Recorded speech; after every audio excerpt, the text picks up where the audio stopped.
Então, eu quero primeiro dar boas-vindas a todos novamente, agradecer a presença de todos vocês, da Adriane, da Ana Clara, Caroline, Lucas, Matheus, Rodolfo, Samuel, Vitória, Marcela, eh, Andressa, Tiago, Adriane, Rodolfo, Ellen, Lucas, Joel, Rafael, Daniele.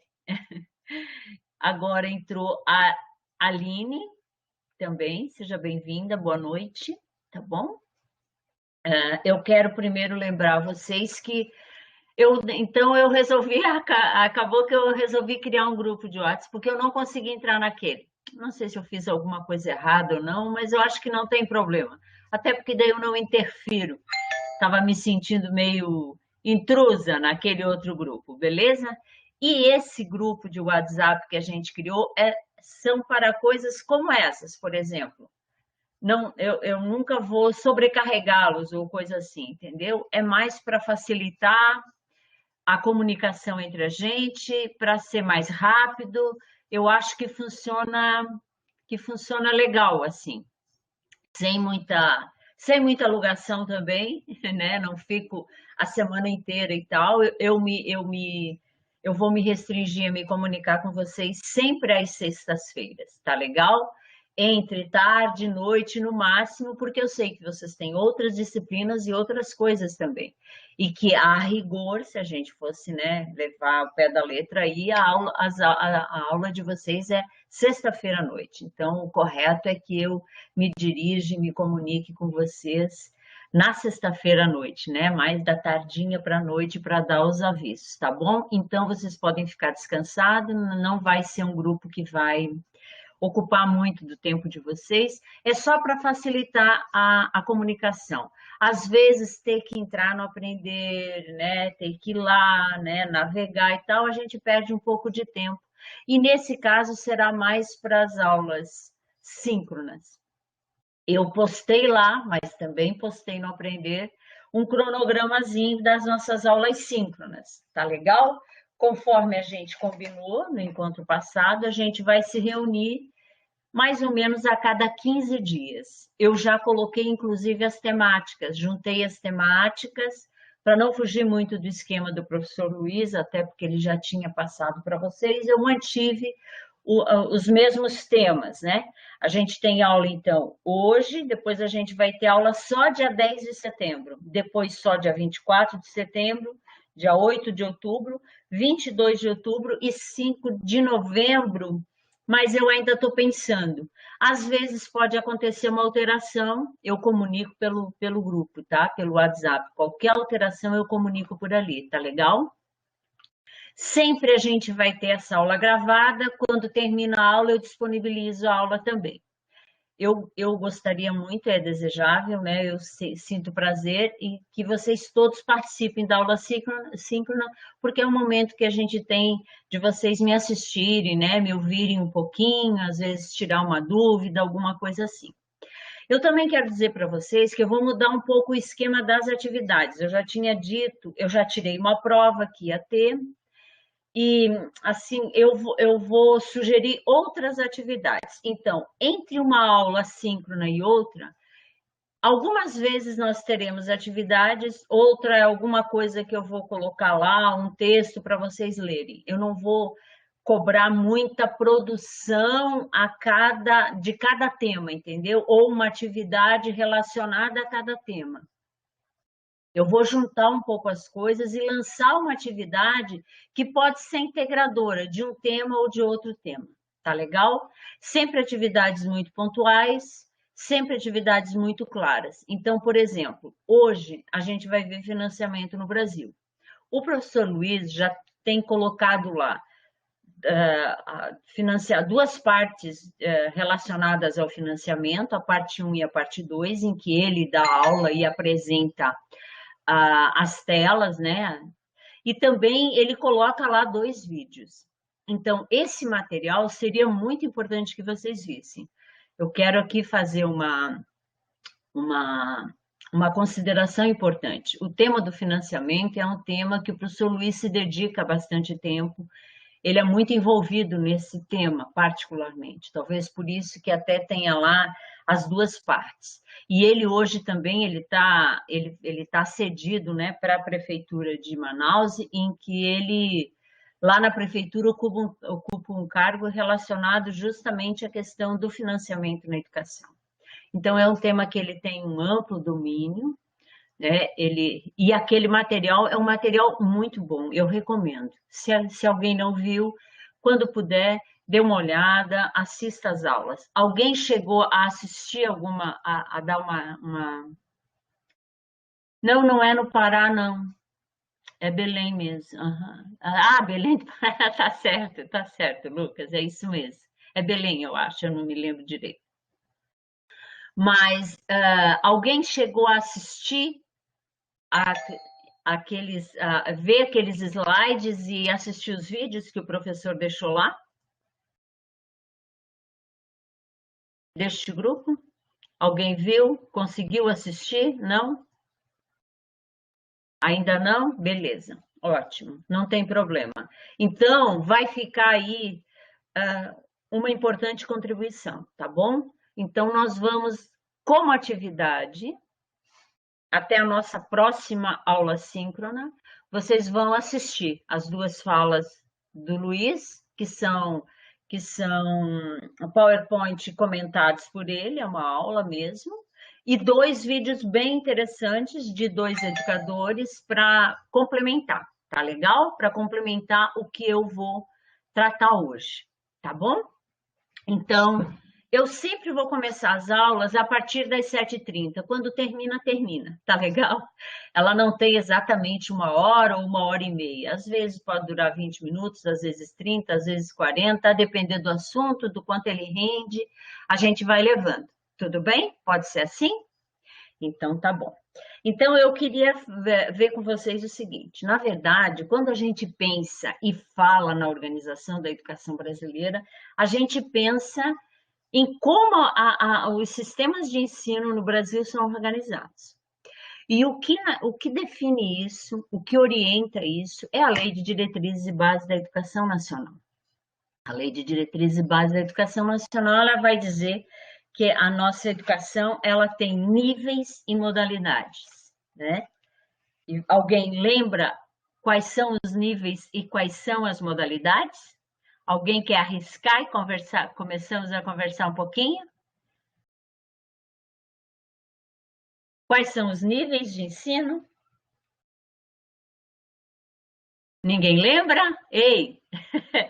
Tá, isso, muito bem, Lucas. Fundamental, médio. Na verdade, isso são níveis, mas assim, ó, os níveis da educação brasileira é o básico e o superior. No básico, vai se enquadrar isso que você colocou: o fundamental, o médio e o infantil. E na educação superior, a educação superior.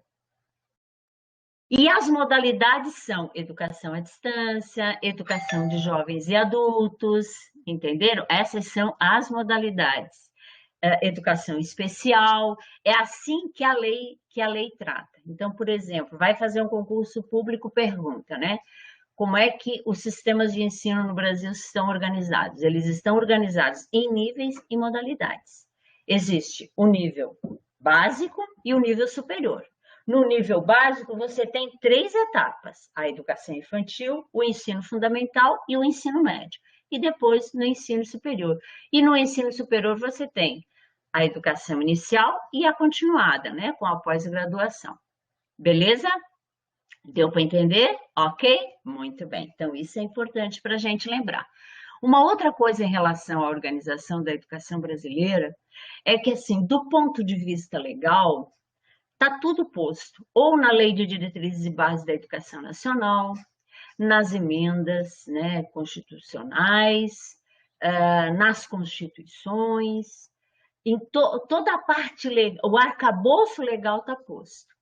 A partir do arcabouço legal, tem muitas interpretações, muitas discussões, muitos debates acerca de como esses sistemas de ensino se organizam. Vocês até já viram na disciplina com o professor Luiz muitos aspectos relacionados à organização do Brasil, da educação brasileira. E uma coisa importante para a gente lembrar é de que, assim, por trás disso tudo, sempre vai ter algumas concepções que são importantes que a gente tenha acerca da educação. Por exemplo, ter claramente o que se entende por educação, ter claramente o que se entende por Estado, ter muita clareza de qual é o papel do Estado, de como é que o Estado tem, como é que ele se organiza, e isso tudo a partir da realidade brasileira. Essa é a grande sacada, essa é a grande diferença, é que a gente tem que olhar a organização da educação no Brasil a partir da nossa realidade. E a nossa realidade ela é muito particular. Ela varia de estado para estado, ela varia de região para região, ela tem muitos aspectos que interferem. Então, é muito complexo pensar. Então, às vezes, as pessoas ficam comparando. É interessante comparar com outros países, ver o que outros países fazem em relação ao ensino médio, por exemplo, em relação ao ensino fundamental, em relação à educação infantil. É bem bacana conhecer outros sistemas e perceber esses outros sistemas e a partir daí construir a nossa própria opinião acerca da organização da educação brasileira. Mas para fazer isso é preciso conhecer a realidade brasileira, é preciso conhecer como é que isso funciona. Então, por isso que o EB é tão bacana. E toda vez que a gente pensa na organização da educação brasileira, assim, a gente sempre vai ter como parâmetro, como pano de fundo, a questão, o arcabouço legal, que tem uma diretriz muito importante que a gente vai ver na disciplina, que é o Plano Nacional de Educação. Essa é uma diretriz fundamental, que norteia muito das ações que se aplicam ao que a gente falou no começo agora, que são os níveis e modalidades de ensino. Cada um dentro das suas especificidades. E hoje a gente vai falar muito rapidamente sobre a questão do financiamento da educação no Brasil. Então, o que eu preparei? Eu preparei algumas ideias. O que é que eu espero de vocês? Que vocês, depois dessa minha aula, que até vão poder rever, vejam o material que está lá, e aí a gente vai fazer uma atividade relacionada a isso que eu vou postar na plataforma, uma coisa muito simples para a gente fechar a questão do financiamento, tá bom? Então, o importante é pensar, e vamos pensar junto, e eu só vou lançar aqui uma provocação. Como é que você entende o financiamento da educação? Alguém quer falar alguma coisa? Alguém já pensou nisso? Alguém aí já pensou em alguma coisa assim, tipo assim, o que seria o financiamento? Porque se fala muito no financiamento, não é verdade? É um assunto polêmico, é um assunto complexo, é um assunto difícil de a gente entender. E de fato é difícil mesmo. E na verdade é o grande vilão, porque sem o dinheiro sinto muito, né? Como a vida da gente. Às vezes a gente quer fazer tanta coisa, mas sem o recurso não vai dar, tá bom? Só respondendo a Ana Clara, eu vou postar no Aprender, pode ficar tranquila, tudo, tá bom? E também, Lucas, mestrado e doutorado contam também, né? Na educação superior, na formação, na inicial e na continuada. Então, essa questão do financiamento ela é super importante, porque ela vai mexer com toda a estrutura de todos os níveis e de todas as modalidades de ensino. Realmente vai fazer falta. Se não tiver, vai fazer. É também um campo minado, porque tem muitos interesses por trás. O Ministério da Educação é um ministério que tem um dos maiores orçamentos, né? Mas que sempre é boicotado também, assim como a saúde, por conta de outros aspectos. Mas é um ministério que tem muitos políticos interessados. Isso é difícil, entendeu? De você conciliar. É muita gente interessada em ter em olhar para para o dinheiro da educação para poder fazer as coisas. Agora, por outro lado, todo recurso que é destinado à educação, ele toma N caminhos, infelizmente N caminhos, que são muito mais ligados às ações político-partidárias do que políticas, e a política eu defendo como política, entendeu? Mas, né, elas envolvem muito mais o jogo político-partidário, infelizmente. E aí acaba predominando o que eu digo que são políticas de governo e não políticas de Estado. Políticas de Estado é que fortalecem o financiamento, é que fortalecem a educação, a saúde. Quando são de Estado, elas partem das instituições e, por partirem das instituições e por olharem a sociedade como um todo, elas têm muito mais condições de atender ao maior número de pessoas, com equidade, com qualidade, com igualdade. Então, o financiamento é, de fato, um campo minado. Como você entende o financiamento da educação, eu acho que muitos de vocês, a partir até do que eu coloquei, devem pensar mais ou menos como eu. Tipo assim, é complexo, depende de muitas coisas, é muito suscetível, é muito visado, tem muita gente de olho.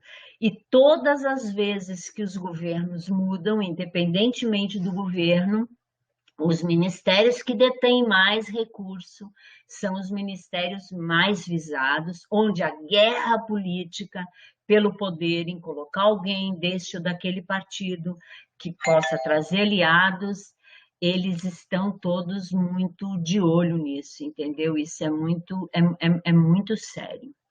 E a Caroline diz ali, isso, eu acho que um dos grandes problemas é o presidencialismo. O chefe do Estado e o chefe do governo são representados por uma pessoa só, e nem ele sabe a diferença. Um dos grandes problemas é esse também. Então, a gente está falando de um assunto que é polêmico e que é complexo. Muito bem. Olhando assim, eu queria trazer para vocês alguns percalços, alguns problemas que estão atrelados ao financiamento da educação.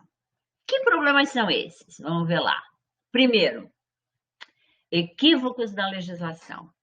E quando a gente olha a história da educação e quando a gente olha para as constituições e a gente procura localizar as questões ligadas ao financiamento nas constituições, a gente já começa a perceber os grandes embates. Ora é um percentual, ora é outro percentual, ora saem de algumas despesas, outras vezes de outras despesas. É sempre um embate muito grande e, infelizmente, de maneira geral, as legislações cometem e estão equivocadas. Isso é fato, basta estudar um pouquinho.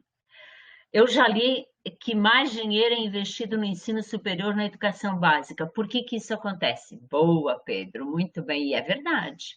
É porque, na verdade, então, os equívocos da legislação batem exatamente nisso.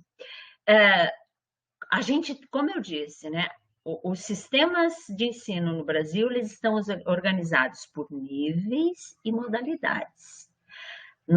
Vocês também aprenderam sobre o federalismo. Então, vocês percebem que os municípios têm um papel, o Estado tem outro papel e a União tem outro papel.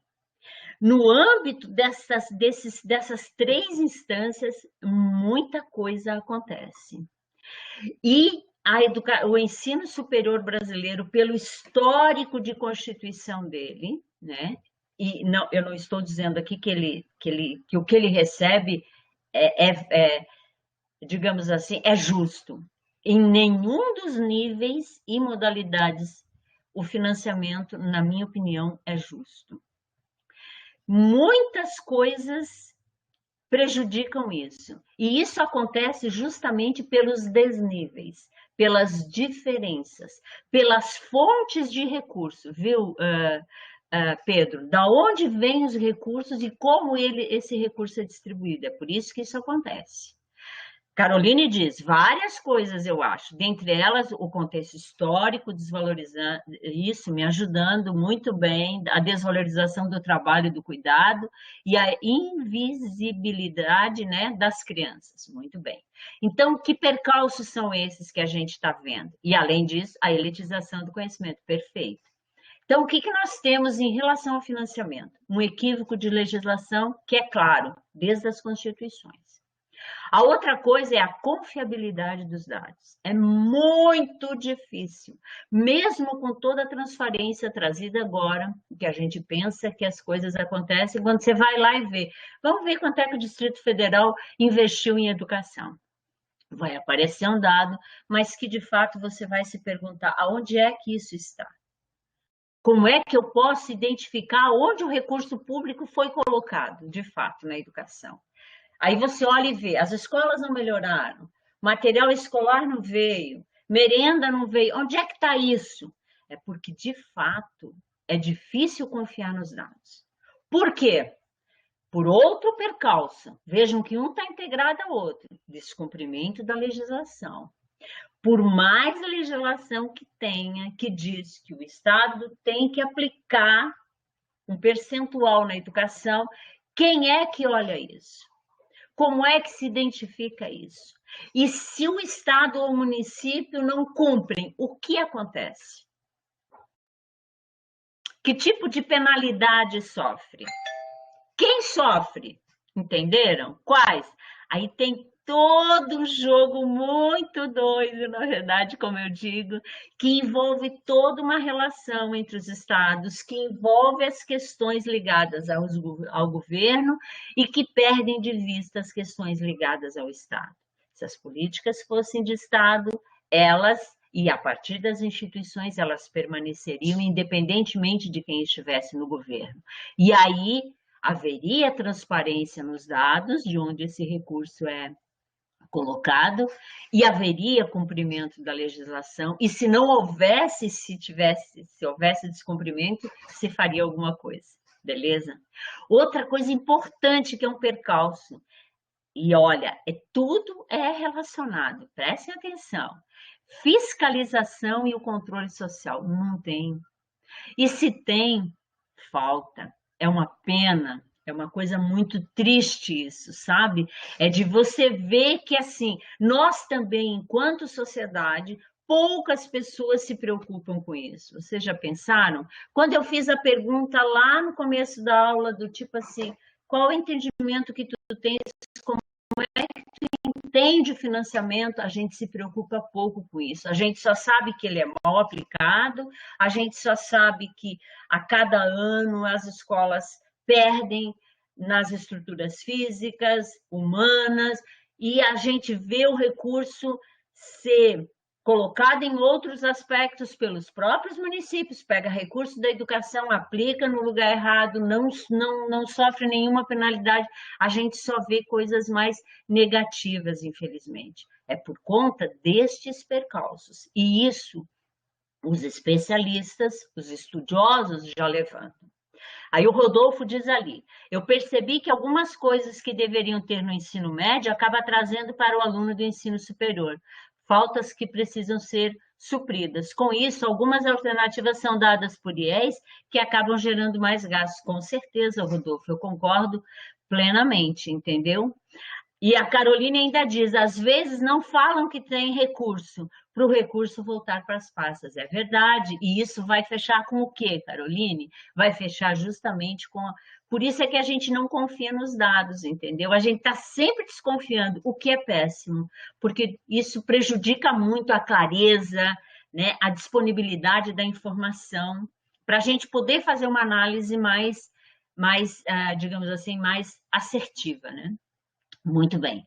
Outra coisa que também é um percalço, as desvinculações por emendas constitucionais. E aí é um jogo de interesse maluco, que a gente vê isso muito claramente. Eu acho que não tem momento mais propício para a gente falar disso do que está acontecendo agora, né? Do que a gente tem vivenciado no país. Então, assim, são muitos interesses em jogo.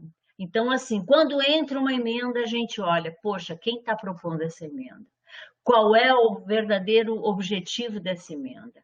Aonde é que efetivamente ela vai impactar, entendeu? Então, acaba que sim, por conta de muitos interesses, acaba ficando uma coisa fragmentada, desmembrada do verdadeiro objetivo do financiamento da educação. Muito bem. Uma outra coisa importante são as renúncias fiscais, e essa questão é muito séria, né? Muito difícil você controlar qualquer tipo de imposto nesse país, né? E para ver para onde é que ele foi. Você mesmo, quando vai no supermercado, você não sabe exatamente o que você está pagando, quanto você está pagando e aonde é que isso está indo, e essas histórias de nota legal e tudo mais, e isso tudo é um imbróglio muito grande que você perde a noção de para onde vai o recurso, né?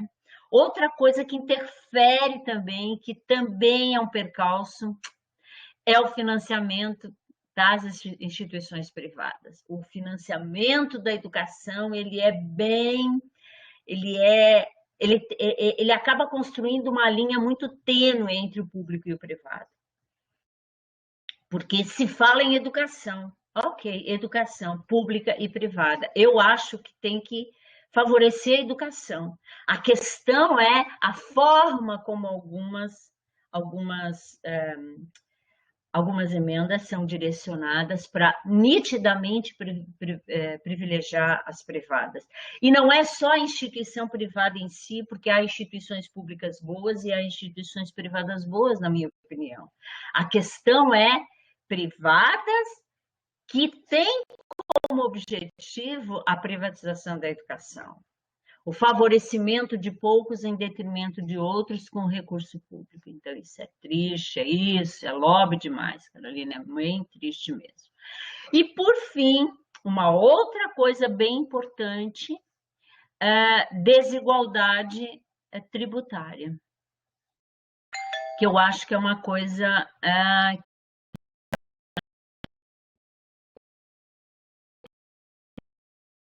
o que é que eu trouxe aqui para vocês? Né? Eu trouxe para vocês alguns percalços que atrapalham o financiamento da educação brasileira. Perfeito, muito bem. Aí, vamos dar só uma olhadinha, é bem rapidinho, não vai cansar nem um pouquinho. Vamos ver as constituições do Brasil, né? A gente tem, na verdade, a Constituição de 88, que é essa que está aí, a nossa grande Carta Magna, mas a gente teve constituições anteriores, que é a de 1824, a de 1891, a de 1934, a de 1937, a de 1946 e a de 1967. São muitas constituições e muitas constituições que vão trazer, cada uma delas, né, um olhar diferenciado para a questão do financiamento. Isso é bem interessante de ver. Todas essas constituições, elas já foram todas promulgadas, algumas impostas, outras não. O financiamento, na verdade, essa questão do financiamento já vai aparecer na Constituição, nas constituições, já a partir da década de 20. Isso é bom também a gente saber. O financiamento não surgiu do nada, não é recente, e ele é muito antigo, porque desde muito tempo precisava se pensar em como subsidiar a educação no Brasil, né? Então, a proposta de vinculação já de recurso à educação já era discutida na década de 20, a partir já lá dos pioneiros, né, da Escola Nova, que trazem um olhar diferenciado sobre a educação. Já naquele momento, se pensava em cooperação entre a União, os estados, né, para aplicar percentuais em educação. E naquele momento já era 10%, e aqui neste caso, privilegiando um segmento. Vejam que isso também mudou, né? Essa coisa Por isso que eu comecei a aula falando dos níveis e modalidades. É para entender que o financiamento ele tem que abarcar todos os níveis e modalidades, né? Mas quando se começou a discutir a questão do financiamento da educação, se privilegiava alguns segmentos. Isso aconteceu com o Fundef, que era o Fundo de Desenvolvimento da Educação, do Ensino Fundamental, que só ia dinheiro para o fundamental, para agora ter mudado para o Fundeb, que vocês conhecem, devem ter acompanhado a discussão, que é o Fundo de Desenvolvimento da Educação Básica. E quando ele fala da educação básica, ele vai atender a educação infantil, o ensino fundamental e o ensino médio. Isso é interessante. Na Constituição de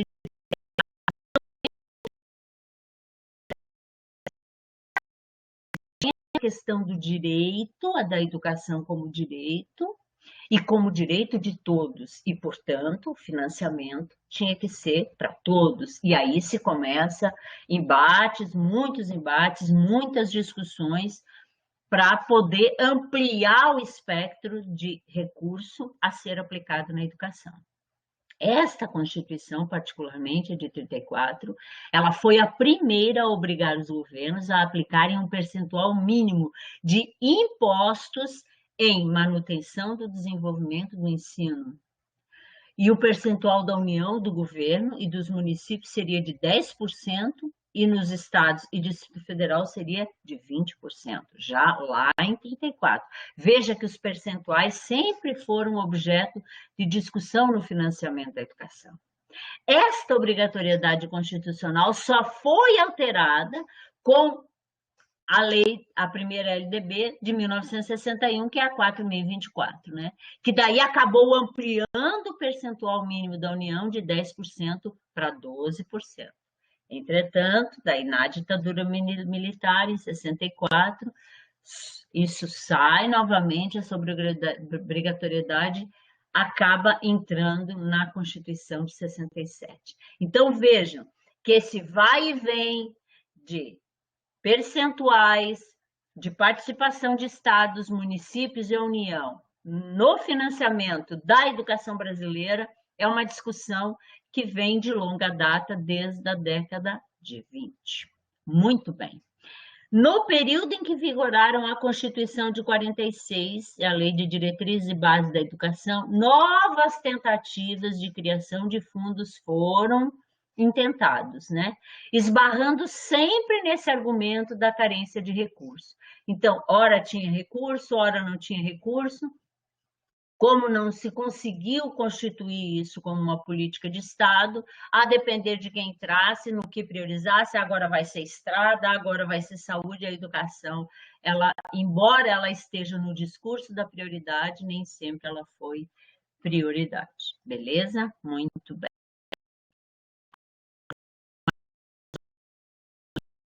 Fundos que não vingaram, né? E a gente acaba evoluindo.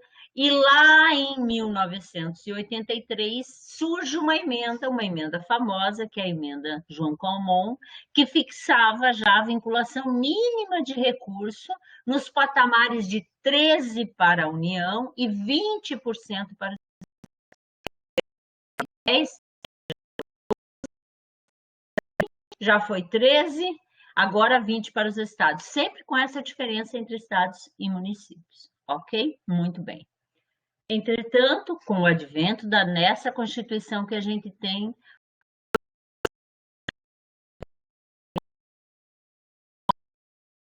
do 212, com a fixação de novos percentuais, tendo em vista a alteração da estrutura tributária. Agora é 18% para a União e 25% para os demais entes federativos. O município ganhou esse status na Federação Brasileira. Então, agora, estados e municípios é 25%. Muito bem? Isso foi para mostrar um pouquinho desse histórico. O professor Luiz vai traçar isso muito bem nas aulas dele também, naqueles 2 áudios que você, naquelas 2 aulinhas que ele colocou lá, e também os vídeos vão complementar essa informação. Então, a política de financiamento, ela se identifica muito com a vinculação, as lutas, sempre por sua adoção nos períodos de fechamento e pelo cumprimento dos percentuais nos períodos de democratização. O que eu quero dizer com isso? É que tudo isso está vinculado à própria história da educação brasileira, aos embates que a gente vive, às dificuldades que a gente tem, é bem complicado mesmo na educação e vai depender de todo o movimento histórico, né, que faz parte da nossa realidade, está aí, está posto, né? E é em cima disso que as lutas vão se construir. Então, o instrumento do financiamento, ele deve atender necessariamente aos objetivos de universalização do acesso e permanência com qualidade e equidade. Sempre se teve esse objetivo. O problema é que nem sempre os interesses caminharam nesse sentido. Muito bem. Então, o novo Fundeb, ele foi agora, né, aprovado e a gente colocou lá para vocês a emenda constitucional número 108, está lá colocado para vocês darem uma olhada, que foi essa discussão enorme que a gente teve, porque o Fundeb, na verdade, ele deixaria de existir e ele foi renovado, né? Foi uma luta grande, um momento histórico conseguido com muita discussão, com muito embate, com muita luta, com muita gente envolvida, com muitos especialistas, educadores envolvidos, fazer com que a gente mantivesse esse fundo de desenvolvimento da educação para privilegiar a educação e que viesse com essa roupagem nova que é o custo aluno qualidade, que não sei se vocês ouviram falar, mas é muito interessante a concepção desse fundo, vale a pena vocês também conhecerem, tá bom? Vou dar uma paradinha, uma respiradinha, uma perguntadinha. Estão me ouvindo bem? Tá de boa? Ok? Beleza, ótimo. Então, vou continuar, tá bom? Então, muito bem. Falei do financiamento, disse que é um meio de campo complexo, vocês entendem muito bem que tem muita coisa envolvida. Tributária é igual a imposto mesmo, são todos os tributos ligados a isso, ok? E aí, uma coisa importante também é dizer que as prefeituras só podem aplicar 25% dos impostos na educação infantil e no ensino fundamental. Isso pouca gente sabe, isso cai em concurso também, sempre quem dá o EB acaba, às vezes, perdendo um pouco essa noção. De fato, as prefeituras têm que aplicar nisso. Agora, vamos pensar aqui comigo, né? Como é que se constitui um município no Brasil hoje? Nós temos mais de 5.000 municípios. Nós temos municípios aí no interior do país que é uma rua, 2 ruas é um município, entendeu? Que arrecada muito pouco. Aí, um dos percalços é aquela coisa da visibilidade, né? Da transparência da aplicação do recurso. Essa história de aplicar os 25% dos impostos na educação infantil e no ensino fundamental, por exemplo, para alguns municípios, é uma coisa muito difícil. Se a gente se debruçar sobre isso, a gente vai ver que a grande maioria, a maioria dos municípios não aplicam. Porque não arrecadam também suficientemente, e porque tem muita dificuldade nisso, e porque não tem transparência em relação a isso. Os municípios só podem investir no ensino médio e no ensino superior depois de atender plenamente a educação infantil e o ensino fundamental. E mesmo assim tem que ser fora dos 25%. Por que eu coloquei isso? Porque isso é uma coisa muito séria, muito grave, muito difícil de fazer. E assim, ó, eu já trabalhei em Secretaria Estadual de Educação há muitos anos. Eu tenho aí alguns anos, mais de 20 anos de Secretaria de Estado. E a gente percebia a dificuldade e muitas vezes assim, ó, o dinheiro era para ser gasto com a educação infantil.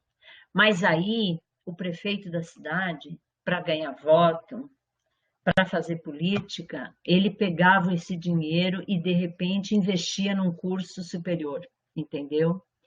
E isso dá um pano para manga danado, porque isso é problemático, é cabível de processo, mas até você provar, tem muitos municípios brasileiros pendurados em decorrência dessa má aplicação do recurso.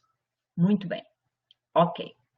Agora, eu vou trazer para vocês a meta 20 do Plano Nacional de Educação, que vai tratar do financiamento. Por que eu acho que isso é importante?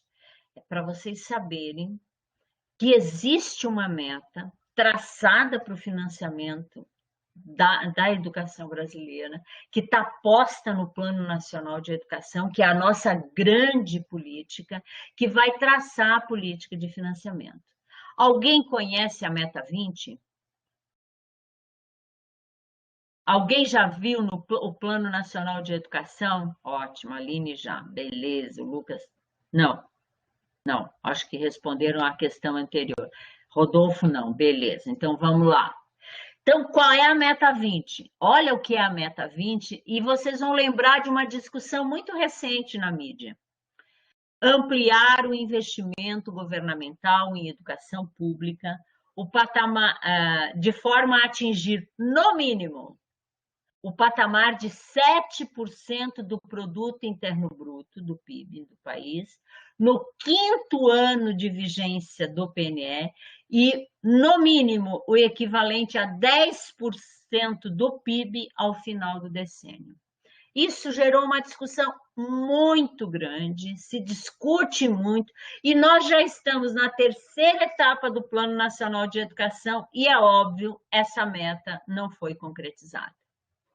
Quais eram as estratégias para atingir essa meta? Que foram traçadas pelo conjunto dos educadores, porque o Plano Nacional de Educação, ele advém de quê? De conferências municipais, de conferências estaduais, de conferências nacionais, dos planos municipais e estaduais de educação, de todo um debate dos educadores. O plano é a nossa grande política nacional. E olha só a estratégia para atingir essa meta de no mínimo 7% e chegando até 10% do produto interno bruto. Garantir fatores de financiamento permanentes e sustentáveis para todos os níveis, etapas e modalidades da educação básica, observando-se as políticas de colaboração entre os entes federados, em especial os decorrentes do artigo 60 do Ato das Disposições Constitucionais e Transitórias, da Lei de Diretrizes e Bases, que é a 9.394, que tratam da capacidade de atendimento e do esforço fiscal de cada ente federado, com vistas a atender suas demandas educacionais à luz do padrão de qualidade nacional. E essa estratégia é uma estratégia que reconhece as diferenças entre estados e municípios, mas que, se tiver um financiamento permanente, olhando para a realidade de cada estado, de cada município, possa dar condições de que aquela educação tenha qualidade à luz de padrões nacionais. Essa é a primeira estratégia, é um financiamento permanente, e não esses que, a depender de governos, aumenta ou diminui o percentual, repassa ou não repassa o recurso para o município, é mais para um, mais para outros, e que diferencia.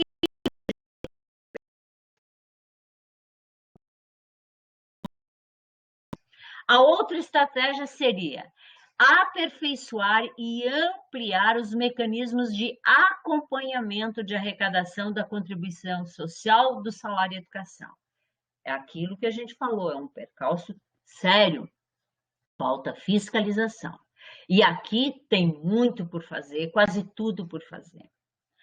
Outra estratégia, destinar manutenção e desenvolvimento do ensino em acréscimo aos recursos vinculados na Constituição,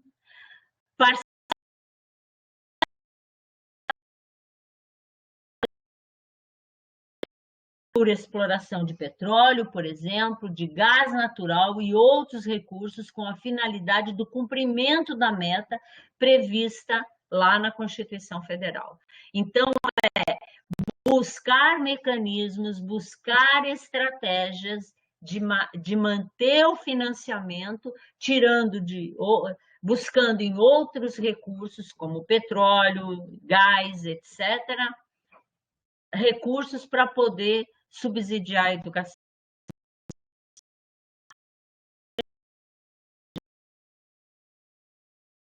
Os instrumentos que assegurem a utilização de recursos públicos aplicados na educação, especialmente a realização de audiências, criação de portais, transparência, estratégias de transparência para fortalecer os municípios, para que eles possam mostrar como está a educação no seu município e do que ele precisa efetivamente para poder aplicar bem o recurso.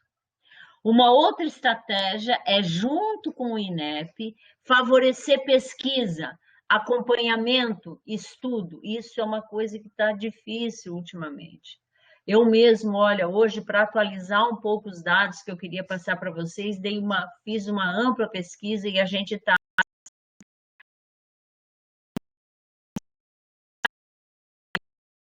isso muito bem, ele é um dos poucos pesquisadores nesse campo que mostra exatamente isso. Assim, a gente precisa realmente investir muito no acompanhamento regular de todos os cursos relacionados ao aluno da educação básica e superior, em todas as suas etapas, e ver como é que isso está sendo feito.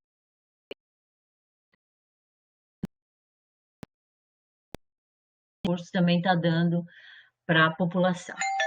Muito bem. O próximo vai ser o prazo de 2 anos na vigência do PNE, que já dançou, né? Já acabou, né?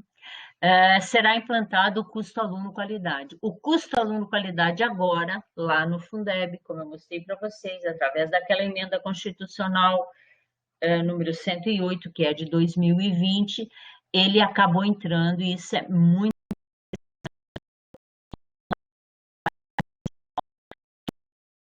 de padrões estabelecidos na legislação para que o financiamento seja calculado com base em dados mais efetivos e reais da educação.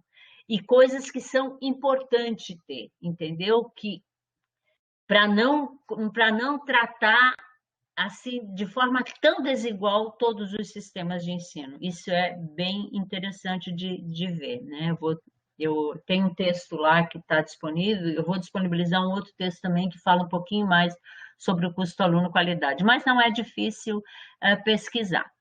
E é claro, né, a estratégia número 7 é implementar o custo aluno qualidade como parâmetro para o financiamento da educação em todas as etapas e modalidades da educação básica, a partir do cálculo do acompanhamento regular dos indicadores de gastos educacionais com investimentos em qualificação, remuneração de professores, né, aquisição, manutenção, construção, conservação de instalações e equipamentos necessários ao ensino e também material didático escolar e alimentação e transporte escolar. Tudo que envolve a questão do financiamento, que é tão sério, que é tão complicado da gente pensar. Essa é a estratégia. E a 8, aqui também fala que esse custo aluno qualidade seria definido num prazo de 3 anos, né? Apesar de ter demorado bastante, a gente conseguiu agora, em parte, né? Não na sua totalidade, mas que ele seja implantado. A número 9, na verdade, é regulamentar a própria Constituição Federal, né? De forma a estabelecer as normas de cooperação, né? Porque isso nunca está muito claro. A gente não... Isso está sempre a depender, muitas vezes, dos ventos, né? O que cabe a cada um, né? Como é que vai se dar a cooperação entre a União, os estados, o Distrito Federal e os municípios, né? Em relação à educação e a essa articulação do sistema. Isso é bem interessante da gente pensar. Tá legal? Muito bem. Ok. Aí tem mais uma estratégia que é complementar recurso, que é uma coisa importante também para a gente poder alcançar aquele patamar. Aprovar uma lei de responsabilidade educacional, né? Em que cada sistema, aferido as suas metas de qualidade, seja avaliado também e acompanhado, não só pela população, mas principalmente pelos órgãos de fomento. A 12 é definir critérios que precisa de mais, que tem mais dificuldade. Para isso, conhecer, mapear a realidade brasileira é fundamental, né? Eu acho que vocês concordam com isso. Muito bem, o investimento público total em educação em 2007, ele chegou ao equivalente a 6,3% do produto interno bruto, mas como eu disse, um percalço é a dificuldade de ver onde isso foi colocado. Representa uma soma de todos os bens e serviços aí, no entanto, esse valor mesmo, o valor absoluto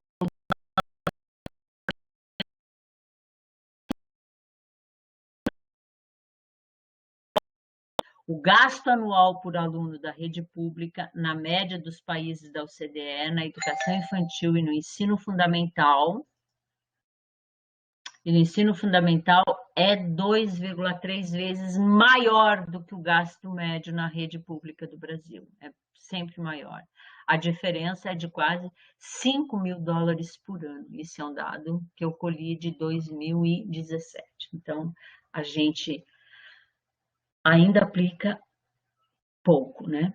Embora essa discussão do aplicar pouco também corre, né, aquele risco que a gente percebe muitas vezes e que muita gente critica e que diz, e muita gente fala isso de boca cheia, não é falta de dinheiro, é falta de gestão, não é só falta de gestão, é falta de todos, é no contexto de todos aqueles percalços que eu gostaria que vocês vissem a questão do financiamento. Não é só uma questão de gestão, do município pegar. Não, é de toda a dificuldade, todo o contexto deficitário, político, econômico, cultural, que cercam as realidades e as culturas brasileiras que precisa ser visto. É neste contexto que a gente deve se referir à falta ou não de gestão, né? Não está sobrando dinheiro, não, e isso está muito claro.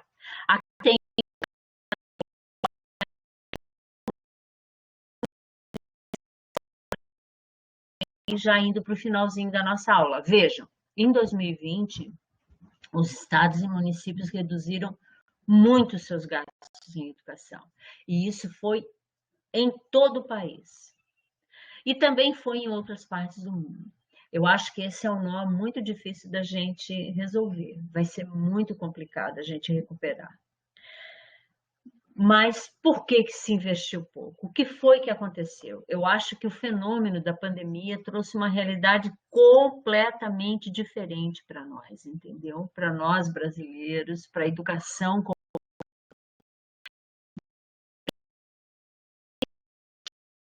completamente a relação com a escola. Como fazer gestão financeira da educação nesse contexto de pandemia? Eu, sinceramente, não saberia como dizer para vocês o que seria, quais seriam os caminhos. E eu acho que nenhum sistema educacional está preparado para responder isso. É muito difícil, entendeu? É muito complicado, né? O Rodolfo está dizendo aqui, está sobrando que vai para o bolso do ladrão que era para governar o país. O Brasil é o país que mais paga imposto no mundo. Isso mesmo, muito bem lembrado, mocinho. É por aí. Então, aqui tem um quadro que mostra um pouco das despesas estaduais e eu só separei o Distrito Federal, né? Do quanto ali é só o Distrito Federal, né? Em 2019, em 2020 e uma variação menor.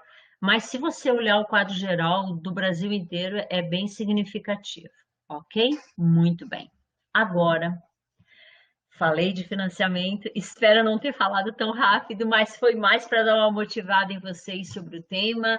para que vocês percebam a importância dele no contexto da organização da educação brasileira, que é a nossa disciplina, como é que isso se encaixa nos níveis e modalidades educativas, perceber toda essa instabilidade histórica desde as constituições, em se colocar o financiamento efetivamente no âmbito das constituições, das leis de diretrizes e bases da educação nacional, no próprio Plano Nacional de Educação, nas emendas, né, na Constituição, em todos os argumentos legais, né, e históricos também, o quanto é complexa a questão do financiamento. E aí, para concluir, eu queria trazer aqui para vocês, né, uma máxima da qual eu concordo, né? A educação num Estado federativo insere-se no que se denomina uma ação conjunta complexa.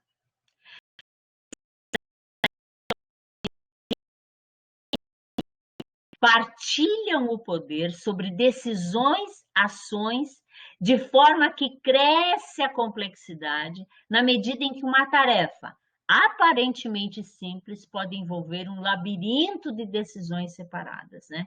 Envolvendo, inclusive, tudo isso que a gente falou, né? Um país que tem impostos altíssimos, né? Que tem muito roubo, que se escamoteia muita informação, que não se tem a educação como prioridade, nem a saúde. Falar de financiamento da educação é bastante complexo.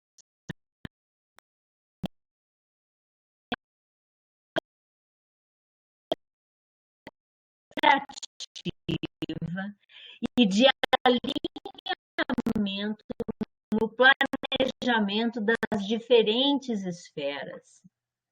Enfim, do pleno funcionamento do regime de colaboração. E aí a gente, quando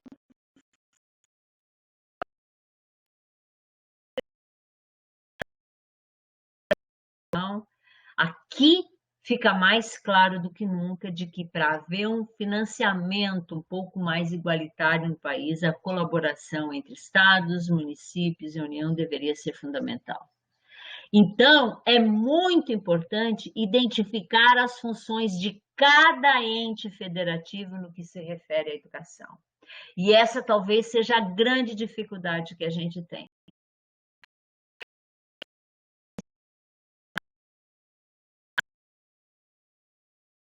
O que quer, entendeu? Inclusive em termos de educação. E aí você vê várias realidades, municípios que privilegiam, por exemplo, município que se importa mais com a merenda, município que não se importa com isso, município que investe, município que não investe, então é bem complexo. E mais, desta forma, compete à União organizar o sistema federal de ensino, financiar as instituições públicas federais e exercer as funções redistributiva e supletiva.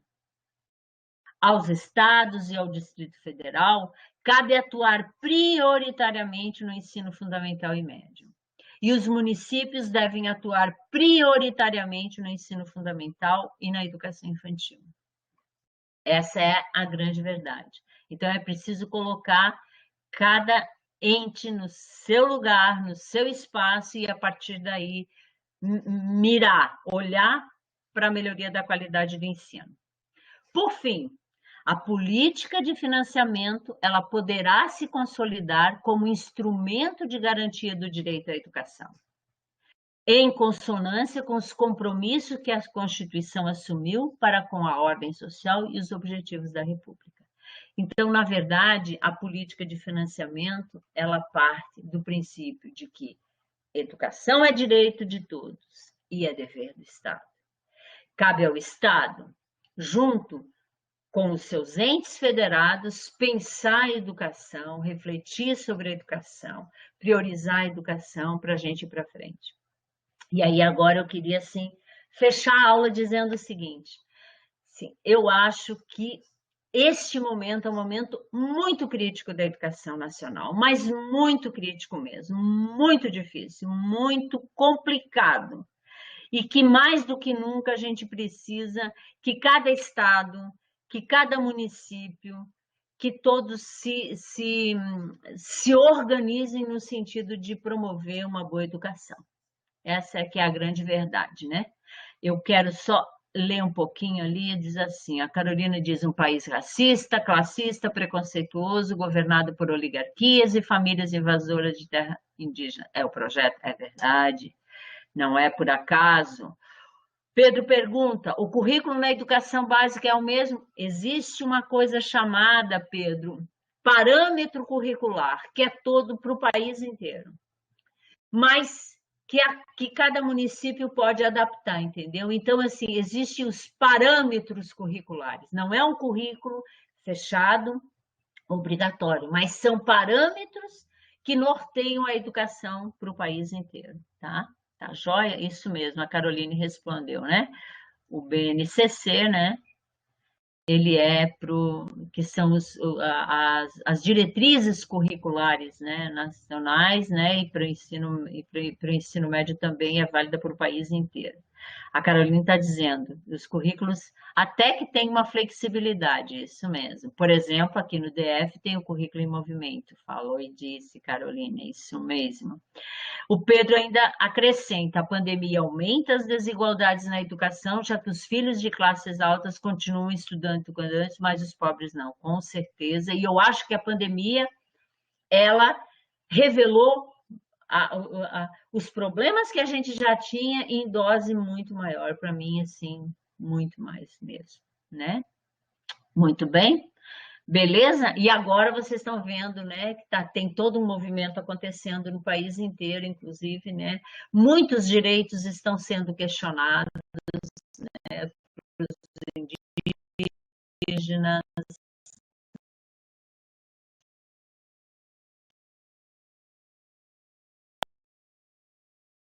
Ficar atento, perceber e pensar em como que um sistema se organiza para gente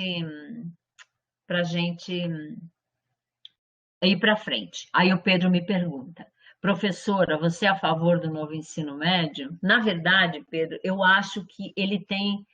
Não é uma questão de ser a favor ou contra, é uma questão de você analisar a situação. Nós já discutimos a questão dos currículos no âmbito, digamos assim, no âmbito dos fóruns nacionais, estaduais de educação. O PNE é um reflexo disso, né? Em relação ao ensino médio, ele tem metas e estratégias muito claras, né? E para o todo da educação, isso já vinha sendo discutido, né?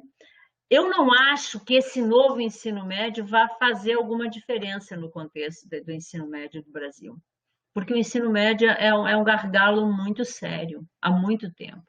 E não é só mudando o currículo. Na verdade, é olhando o sistema como um todo. Porque quando você olha um segmento em especial e você esquece o outro, o sistema ele se quebra. Por isso que organização da educação brasileira é um pouco isso. Você tem que olhar a coisa de forma integrada. Todos os níveis e modalidades têm que estar integrados. Um depende do outro, entendeu? E o que que acontece? Eu acho, e aí eu faço uma análise fria minha mesmo, eu acho assim que a educação superior se distancia muito da educação do ensino médio. Eu acho que esse vínculo com a educação básica deve ser fortalecido e trazido, e a educação superior, eu acho que ela deixa um pouco a desejar nesse diálogo, em alguns casos, se você olhar assim friamente, né? Então, eu acho que não é colocando mais conteúdos, direcionando os conteúdos, entendeu? Fixando estruturas curriculares rígidas e focando simplesmente no conteúdo em si, que a gente vai mudar a educação no Brasil. Não é só enfiando conteúdo, entendeu? Isso é uma máxima que a gente aprende desde cedo. Não adianta enfiar conteúdo na cabeça quando você não compreende aquilo que está acontecendo. Então, não adianta listar uma série de conteúdos que tem que ser dado quando você pega um estudante do ensino médio que vem lendo muito mal, praticamente semi-analfabeto. Quando você pega estudantes no ensino superior mesmo, que não conseguem entender um texto, um parágrafo, uma introdução, eu acho que eu não estou dizendo bobagem, entendeu? Por que que isso acontece? Por que que um sujeito chega no ensino superior com tantas deficiências? E eu duvido que vocês não façam a mesma leitura que eu. A gente sabe das limitações por onde a gente passou enquanto estudante, entendeu?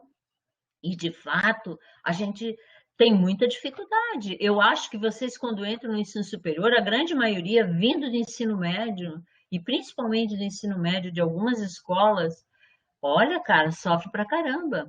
Ou ele vem cheio de conteúdo para passar no vestibular e tal, mas vem sem condições de fazer uma crítica, de fazer uma leitura mais complexa, entendeu? Eu acho que é nisso que a coisa perde um pouco, entendeu?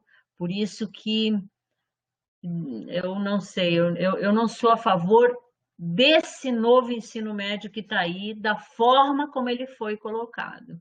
Agora, eu sou a favor de que os sistemas se integrem, se organizem para a gente ter uma coisa, para a gente ter uma educação que flua, né?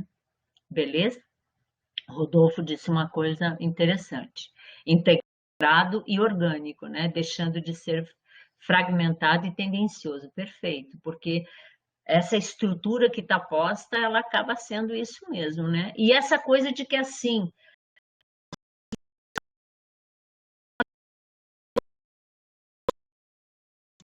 comum aí que a gente observa é que gente que diz: "Ah, não, tem que ensinar é conteúdo mesmo". Eu não sou contra ensinar conteúdo, mas eu sou a favor de se ensinar conteúdo preparando as pessoas para pensarem, para criticarem, para construírem as suas próprias ideias e os seus próprios conteúdos a partir do mundo, a partir daquilo que está posto. Isso a gente vê que sistemas que se pautam numa educação mais abrangente, não conteudista, não só conteudista, sobrevive melhor. Beleza? E aí? Entenderam um pouquinho? Valeu? Não só eu falei, né, seus tristes, né? Tô vendo essa turma quietinha. Ah, boa. Sei apenas ler, escrever e falar. Sou do curso de Química e não sei matemática básica e química básica. Me desculpe. Ah, eu acho, Tiago, você colocou uma questão muito importante. Eu acho que, por isso é que eu digo, as coisas têm que andar junto, entendeu? Nem tanto ao céu, nem tanto à terra. Não adianta encher de conteúdo e você não saber exatamente onde é que isso entra na leitura de mundo, na tua escrita, na tua própria fala. Olha, na pedagogia, o que mais a gente vê é estudante buscando curso, e é uma realidade, buscando curso de pedagogia para não ter matemática, para não, sabe? Para fugir muitas vezes das ciências exatas. Por que que isso acontece? Porque a gente já começa errado lá atrás. Essa fragmentação do currículo, que é uma discussão que a gente tem que fazer, contribui para que esse tipo de postura se crie muito, né, nas escolas, né? Rodolfo diz: o Brasil tem uma lei, quem está no primeiro ano ou terceiro ano não pode reprovar. Eu acho isso, depois as crianças não se formam. E isso também eu acho que é uma coisa muito séria. Isso advém de experiências de mesmo como professora, eu fui professora primária há muitos anos. Eu estou vendo que essas coisas são. Houve uma indução também, né, para esse tipo de promoção automática. Só que essa promoção automática ela foi equivocada, né? Se passou estudante que não tinha condições efetivamente de passar, né? E isso é difícil, né? Isso é bem complicadinho de verdade, né? Então, deixa eu ver o que mais aqui. Tem gente que escolheu o curso só porque passou, professora. E não porque eu gosto de estar ambientado. Se é bom ou ruim, não sei, mas é algo a se considerar, com certeza também. Isso também acontece muito, né? Às vezes só entra, mas isso eu acho que as coisas vão amadurecendo, entendeu? O Pedro diz: eu vejo uma grande desvalorização do conhecimento da educação básica, como se ele tivesse menos valor. Perfeito. Por exemplo, dizem algo como a história da escola não é a história, ou a gramática do ensino médio que é do médio é muito básica. E as pessoas esquecem que sem esse conhecimento não estariam estudando o curso que estudam hoje. Perfeito, eu também acho. Por isso que tem que ser uma coisa integrada e orgânica, entendeu? Eu acho que se desvaloriza muito, muito mesmo, né? Assim como, e é histórico, vocês devem perceber, vocês já olharam para os cursos superiores, para o curso da universidade, como tem essa desclassificação entre um curso e outro? Por que que isso acontece, né? Porque, na verdade, é uma coisa meio que cultural também, já incorporada, né, na postura. São vícios que o sistema acabou incorporando, né, e que foi reforçado pelos currículos, sim. Por isso que tem que tomar cuidado com as, com as verdades absolutas, né? E com essas mudanças todas curriculares que a gente tem que olhar com uma lupinha e prestar muita atenção e ver o que efetivamente está por trás, né? E aonde isso vai dar. E a gente não pode olhar isso no curto prazo, a gente tem que olhar isso no longo prazo. Beleza? Mais alguma coisa? Alguém quer colocar alguma coisa? Quer falar comigo? Não? Tá de boa? Tá tranquilo, professora. Tá joia. Espero que vocês não tenham dormido nem levantado muito. Professor, Nem saidinho de perto de mim. Deixa eu falar uma coisa legal aqui para vocês também. Eu tenho uma certa experiência também, eu acho que é legal a gente é, pensar assim. Quando vem para aula, para esse tipo de aula, aula síncrona, eu sei que é difícil, né, fazer, mas talvez trazer um caderno, alguma coisa para fazer alguma anotação, porque a gente não aprende só ouvindo. Certamente dessa minha aula, daqui a pouco, daqui a 1 hora, 2 horas, vocês já vão lembrar muito pouco.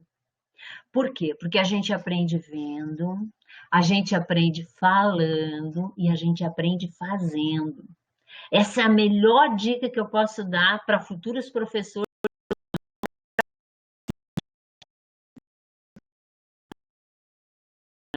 fazendo.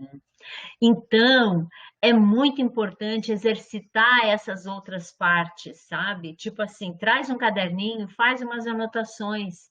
É legal fazer umas anotações, guardar alguma coisa, porque interage aqui, mas depois acaba esquecendo.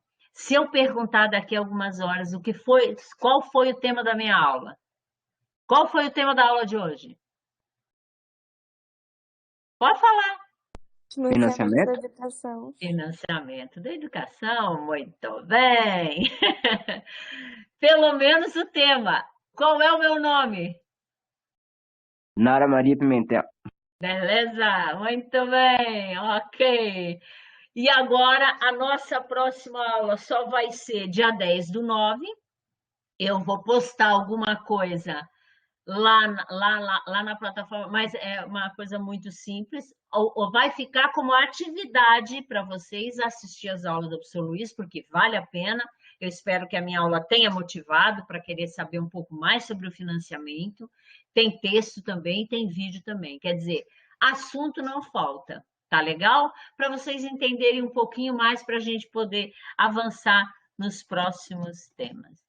Pedro, é isso mesmo. Eu gostei. Ó, o Tiago está dizendo, ainda bem que escolhi o curso porque realmente gosto de química e matemática. Eu apenas não sei de nada.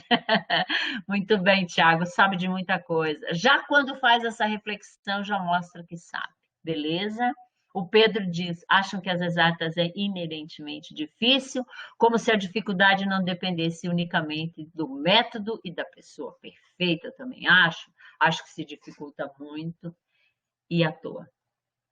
Muito bem, então vou me despedir, desejar uma boa noite, um bom descanso, um excelente final de semana, uma ótima semana de estudos